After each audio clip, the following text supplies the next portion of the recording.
Bezrat Hashem. À chaque fois que je branche la caméra ici, je suis un peu pas bien. Parce que c'est pas le cours un mot, une pensée. Là, tout de suite, c'est à 5h, Bezrat Hashem, un mot, une pensée.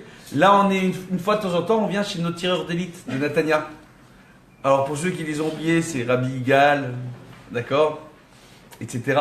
On va pas, hein, donc, Rabbi Avraham, Rabbi Yirmiyahu, hein, donc Baruch Hashem. Et on a un petit nouveau, c'est Rabbi Moshe Rabbeinu. Rabbi Moshe Rabbeinu. On a Moshe Rabbeinu avec nous. Attendez, Baruch Hashem. Le futur de Betty la rebelle. Oui, alors, Baruch Hashem, d'accord. Donc le futur de Betty la rebelle. Ça, ils ont donné mon code, je vous assure. Je suis avec une équipe. Non mais faut venir voir sur place, Natania, c'est magique les enfants. Baruch Hashem.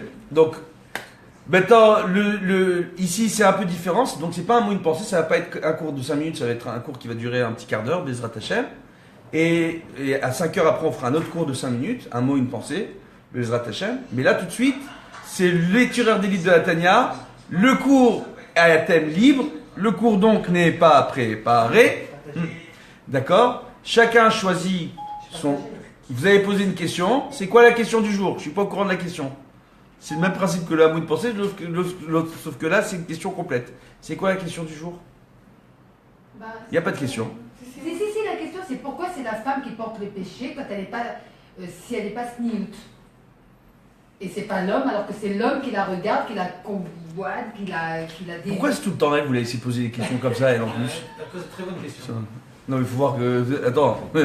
Alors... Moi, c'est encore à cause de bon, nous. j'ai compris. Alors Bezrat Hashem. Alors, la question de Betty, c'est qu'on impose les lois de la pudeur à la femme, et que selon Betty, ce qu'on lui a enseigné, c'est que si la femme n'est pas habillée tsnoua, je sais pas, là c'est le moment où ils appellent tous en même temps. Si la femme n'est pas habillée tsnoua, d'accord, donc si elle n'est pas habillée selon les règles de la pudeur, les fautes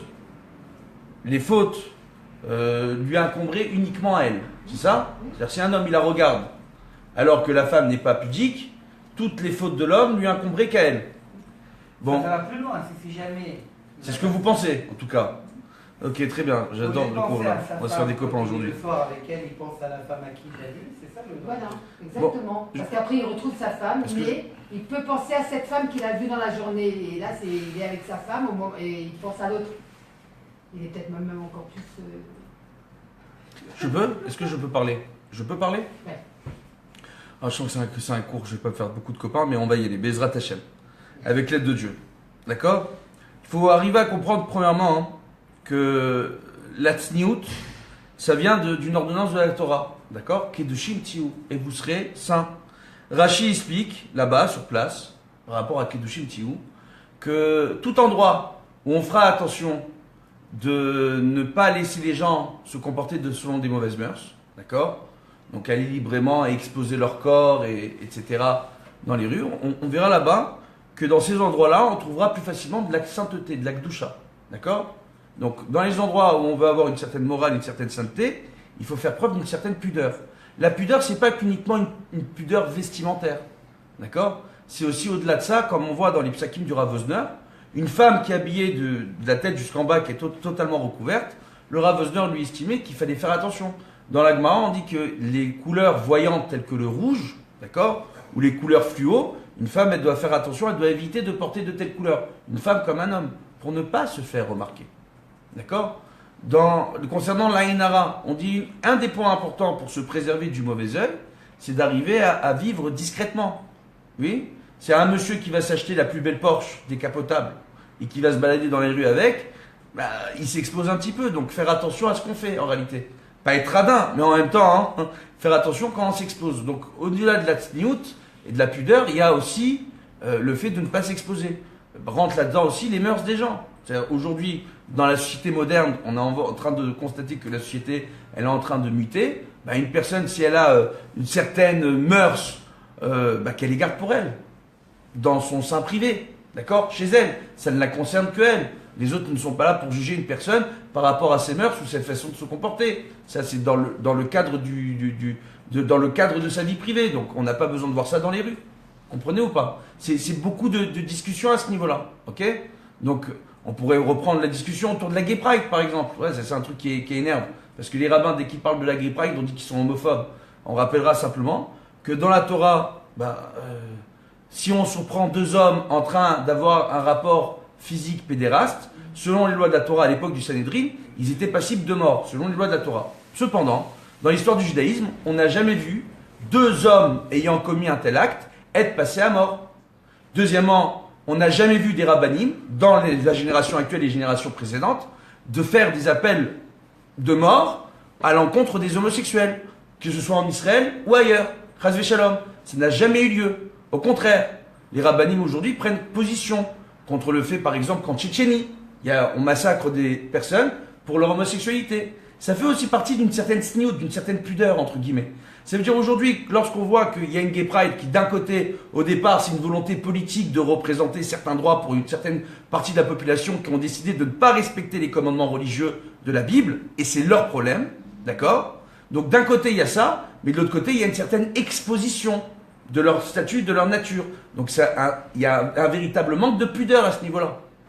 D'accord? Et que nous dit la Torah? Nous dit là où on manque de pudeur, d'accord? Il n'y a pas de sainteté. Là où on fait attention à sa pudeur, la sainteté vient et s'installe là-bas. C'est quelque chose de très très important. Alors de venir dire que la Torah est homophobe, c'est pas vrai. La Torah condamne l'acte, elle ne condamne pas les personnes. Donc la Torah condamne l'acte homosexuel, elle ne condamne pas les personnes qui ont eu cet acte-là. De plus, depuis qu'on n'a plus le Beit Hamikdash, on n'a pas le Sanhédrin, on n'est pas en droit de pouvoir dire quoi que ce soit ou avoir la moindre sentence sur ces personnes qui sont homosexuelles, dans le sens où, même si la Torah dit que si on les surprend à l'époque du Sanhédrin, elles étaient passibles de mort, encore une fois, comme je l'ai déjà dit, dans l'histoire du judaïsme, on ne trouve pas de souvenir de couple homosexuel qui a été passé à mort, d'accord, qui a été condamné à mort, et aujourd'hui, il n'y a aucun rabbin dans la génération actuelle qui condamne qui que ce soit à mort, chas v'shalom, bien au contraire. Lorsque, à la Gay Pride de Jérusalem, il y a une jeune fille qui n'était pas homosexuelle, qui s'est fait poignarder par un extrémiste religieux, parce que ça existe, des extrémistes, il y en a partout. Il y en a chez les hétérosexuels, il y en a chez les homosexuels, il y en a chez les religieux, il y en a chez les non-religieux. Partout, on va trouver de l'extrême. Maintenant, qu'est-ce qu'on voit, tout simplement? Quand il y a cette jeune fille qui s'est fait tuer par cet extrémiste religieux, tous les grands rabbinim d'Israël l'ont condamné. Tous les grands rabbinim d'Israël l'ont condamné. Aujourd'hui, on voit des gens de la communauté juive, entre guillemets, qui viennent et qui vont accuser la communauté. Ils parlent de scandales qui ont lieu à Lakewood. D'accord? Qu'à Lakewood, le 26 juin dernier, il y a plusieurs familles religieuses qui se sont fait arrêter à Lakewood parce qu'ils n'ont pas déclaré aux impôts toute leur entrée d'argent pour recevoir des aides sociales. Le FBI aujourd'hui, avec Donald Trump, a décidé de passer à la vitesse supérieure.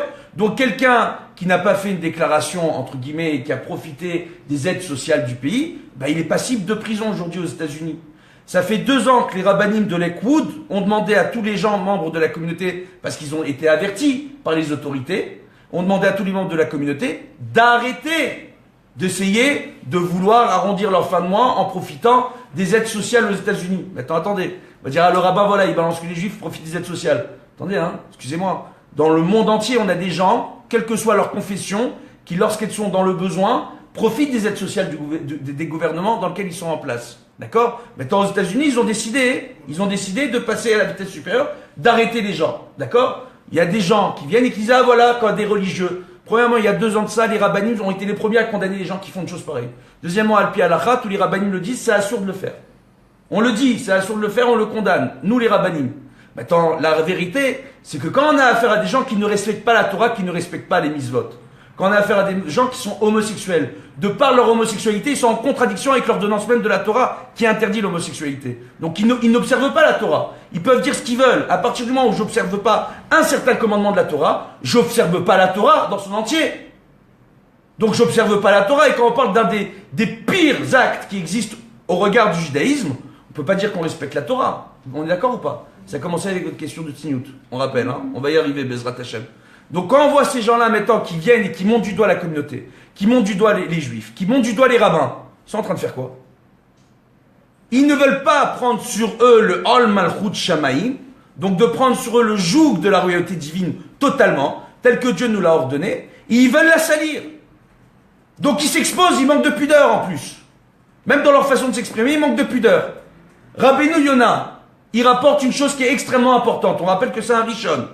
D'accord? Rabbeinu Yonah nous explique que bien qu'on doit éviter les débats, que bien qu'il y a l'interdiction du Lachon Hara et du Motzi Shemra, Rabbeinu Yonah nous explique que lorsqu'on a affaire à des gens qui transgressent des interdits de la Torah, il est une misva pour nous de leur dire Atkan, c'est interdit.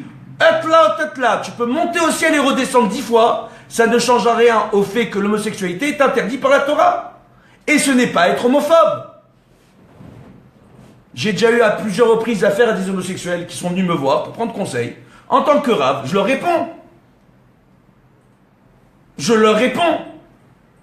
Ça ne s'appelle pas être homophobe, de dire voilà, il y a un interdit de la Torah, il existe. Tu veux le transgresser, bah yachelcha, c'est ton problème. Point, ça s'arrête là.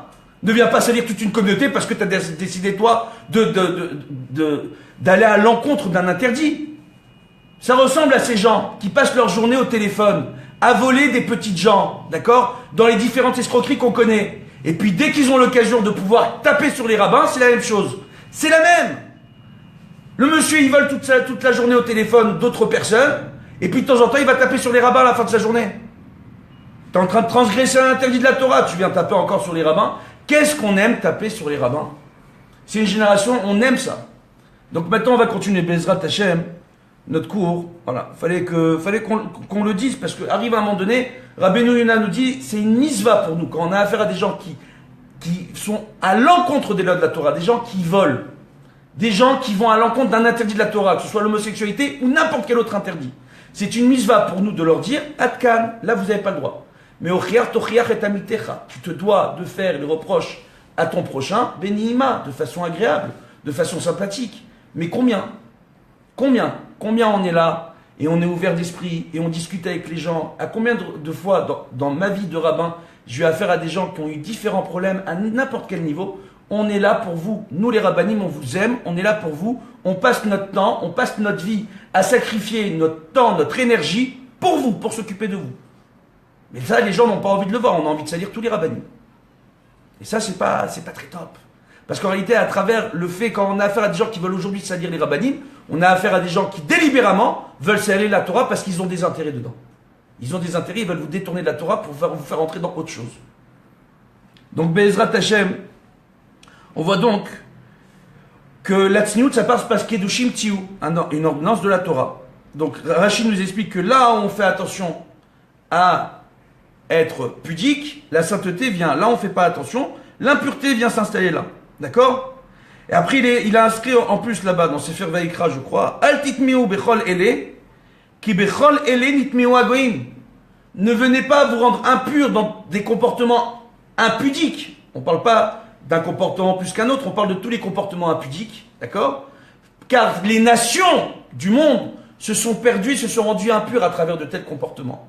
On parle de quoi? On parle déjà de la génération du déluge. On ne parle pas forcément uniquement des générations actuelles. Comment ils se sont comportés? Un type, il voyait la femme de son voisin à l'époque du déluge, il allait, il tirait la femme par les cheveux, il l'emmenait chez lui, il la kidnappait. On dit Dor Shel Hamas, on dit une génération, ils se volaient les uns les autres. Les gens se faisaient kidnapper. Aujourd'hui en Amérique du Sud, les kidnappings, ça existe encore.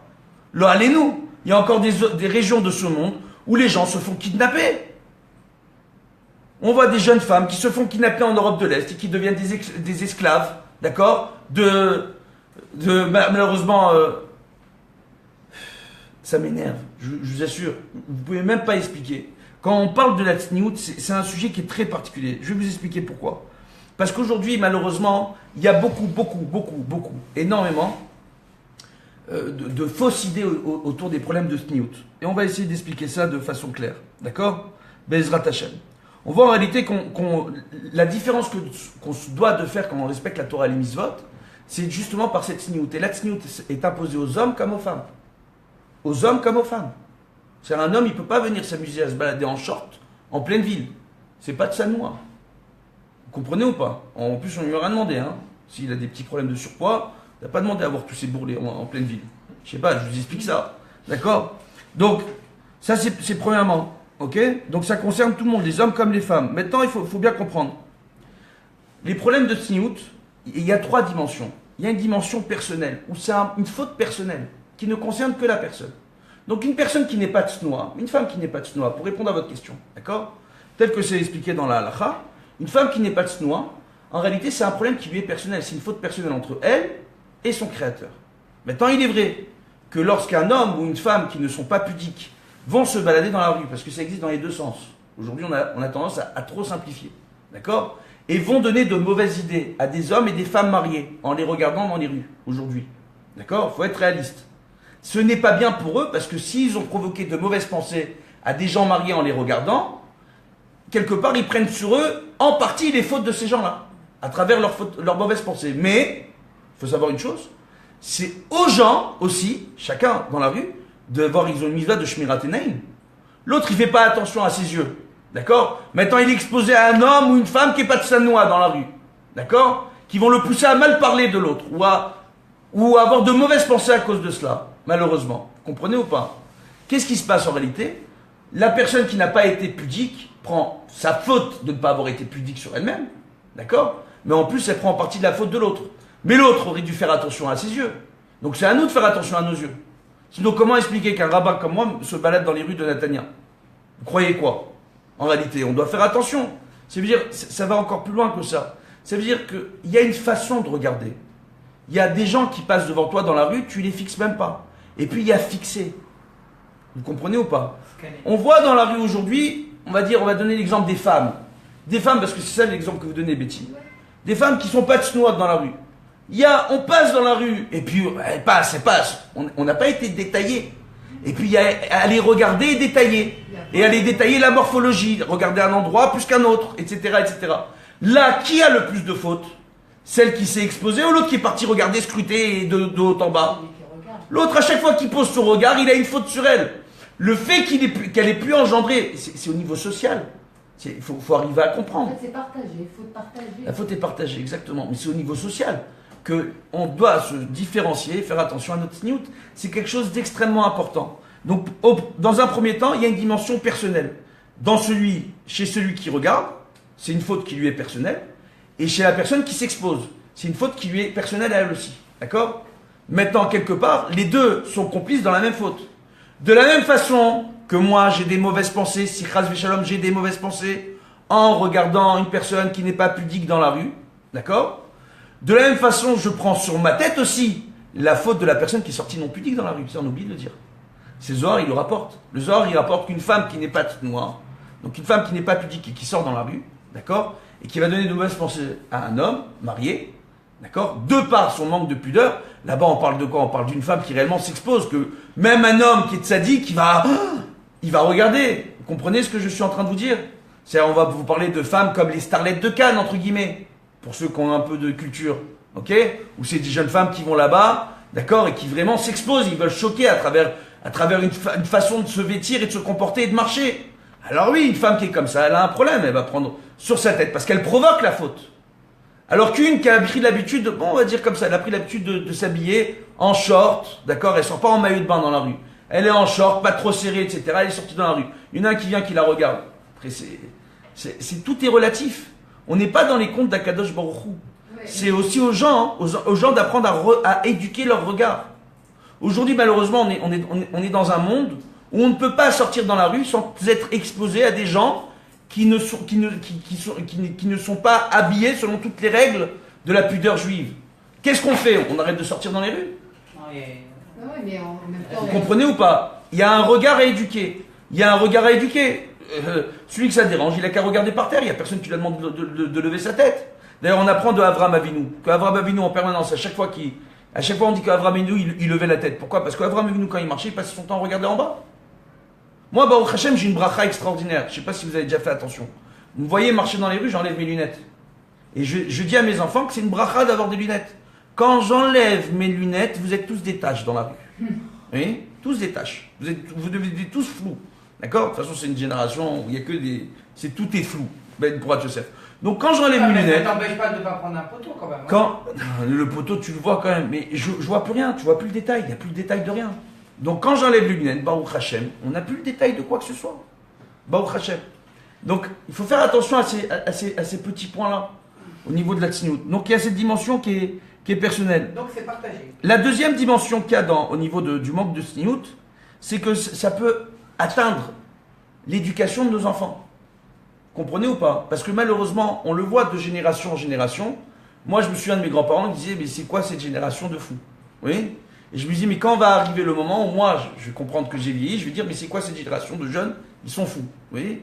Et puis quand j'ai vu des jeunes commencer à faire les coupes iroquois et à se raser totalement les cheveux sur les côtés, à avoir des coupes comme ça, je me suis dit, ah, ça y est, les punks qui sont revenus, ça y est, on est génération Maboule.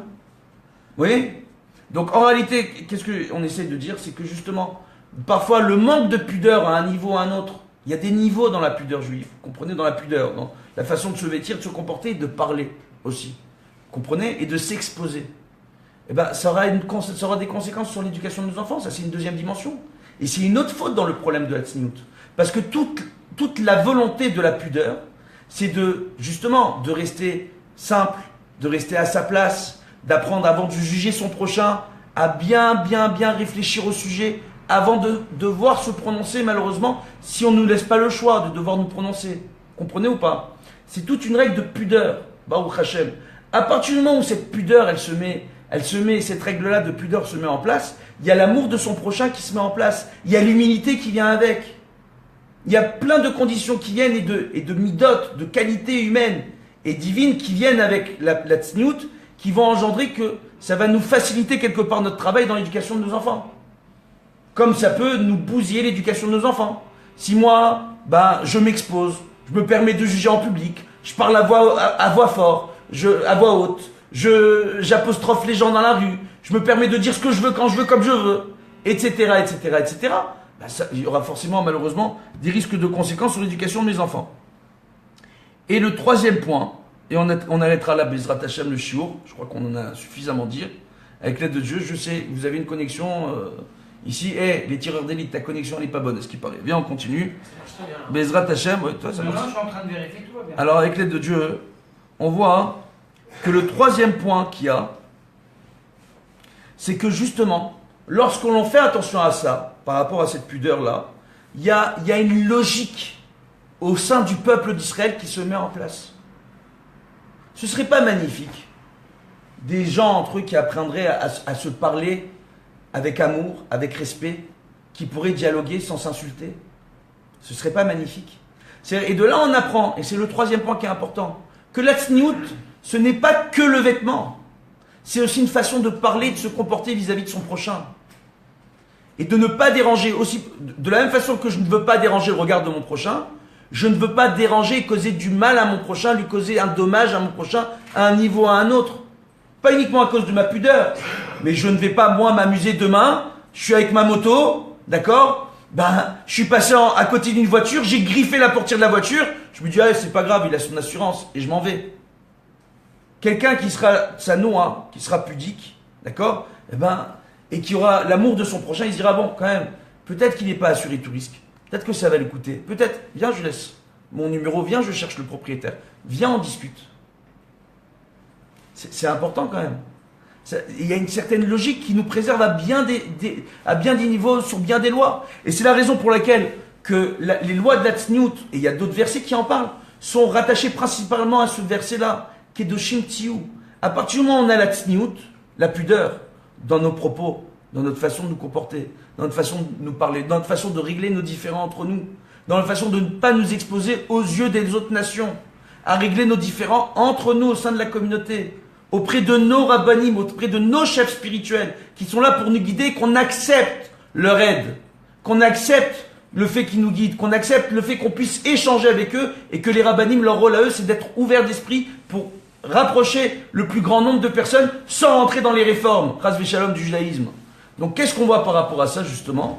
On voit justement que quand on a tout ça, il y a une véritable logique nationale, et ça quel que soit notre niveau de croyance ou de pratique. D'accord? Ici il y a différentes personnes, il y en a il a la kippa sruga, l'autre il est en short avec la kippa noire, l'autre il est en mode Dieu bénisse beau gosse, voilà. Donc chacun son niveau, je respecte chacun comme... T'as pas mis de kippa aujourd'hui en plus, mais pour juste préciser que chacun, je respecte chacun tel qu'il est. On se respecte, il y a une logique entre nous. À partir du moment où on sait quelles sont les lois de la Torah et qu'on ne veut pas les réformer après, chacun est libre de les pratiquer ou non. Et on peut en débattre, sans avoir besoin d'être haineux ou de mal se parler, pour une logique. Ou d'être jugé aussi. Exactement, mais Et c'est ça le but, c'est ça le but. Et justement, quelque part, en restant pudique, on évite de provoquer le jugement sur nous-mêmes. Quand on vient et qu'on s'expose, quand j'étais plus jeune, il y a un monsieur qu'on a bien connu, le docteur Marc Djebali. D'accord? Que Dieu lui prête une longue vie, une bonne santé. Marcos, tu nous regardes. Bezrat Hashem, il regarde de temps en temps les shiurim. C'était à notre époque, à nous, il a été à un moment donné président de la communauté de Sarcelles. Et moi, il m'a dit une chose, il m'a dit, sache que si tu décides un jour de t'occuper de la communauté, il faut accepter le fait que tu te fasses critiquer. Et que tu puisses pas plaire à tout le monde. Il faut accepter le fait d'être jugé vu que tu t'exposes. Quelque part, quand on reste pudique et on évite de s'exposer, ça évite les jugements, entre guillemets, comprenez? Donc Bezrat Hashem. Donc ça passe aussi par ça, la pudeur. Il y a énormément de dimensions, il y a énormément beaucoup de choses à dire. Bezrat Hashem, qu'on ait le mérite d'être toutes nouim, d'être pudique, Bezrat Hashem, dans notre façon de parler, de nous comporter. Bezrat Hashem, que Dieu fasse que l'ensemble du clan Israël puisse faire teshuva. Bezrat Hashem, que la Havat Israël, que l'amour de son prochain, Bezrat Hashem, que l'amour des créatures de Dieu l'emporte sur la haine gratuite entre les hommes, Bezrat Hashem, afin qu'on puisse connaître une véritable paix universelle, Bezrat Hashem, avec la venue messianique très bientôt. Amen, Kenny Ratson, à bientôt tout le monde.